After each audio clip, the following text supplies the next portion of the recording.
I've heard people say that all this talk about porn being bad for relationships is overrated. After all, they say porn can give us ideas about how to make our sex life more fun and adventurous, and how can something which makes us excited about having sex with our partner be a bad thing?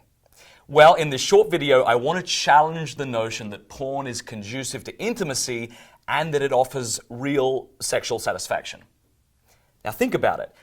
In the middle of this beautiful and mysterious act in which we give ourselves to another, we choose to turn from them, who ought to be the center of our attention, and we turn it on to a screen to get aroused by, for the most part, emotionally damaged actors pretending to enjoy sex. Intimacy has been described as intimacy. Watching porn with your partner is clearly the opposite of this.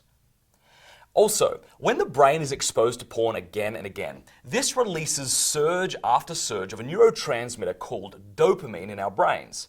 Now, dopamine gives us a sharp focus and an awareness of craving. It's the natural brain drug that's responsible for that got to have it now kind of feeling.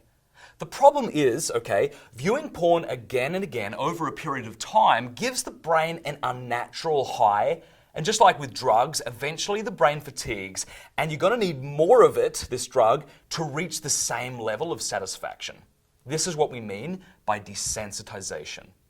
So porn can't possibly lead to an increased sexual intimacy and satisfaction with one's partner because A, it turns our attention away from the one who ought to be the center of it, and B, if we view it with regularity, it will warp the very circuits in our brain that are responsible for giving us a sense of pleasure.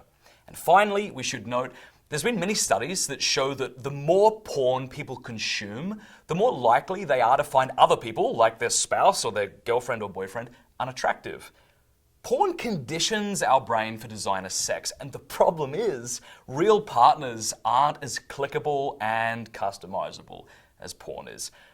The truth is, porn doesn't complement marital intimacy, it competes with it.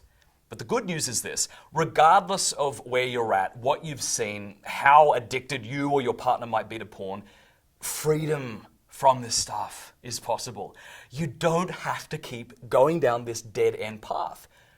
To learn more, I want to encourage you to go to covenanteyes.com and download the free book, Your Brain on Porn.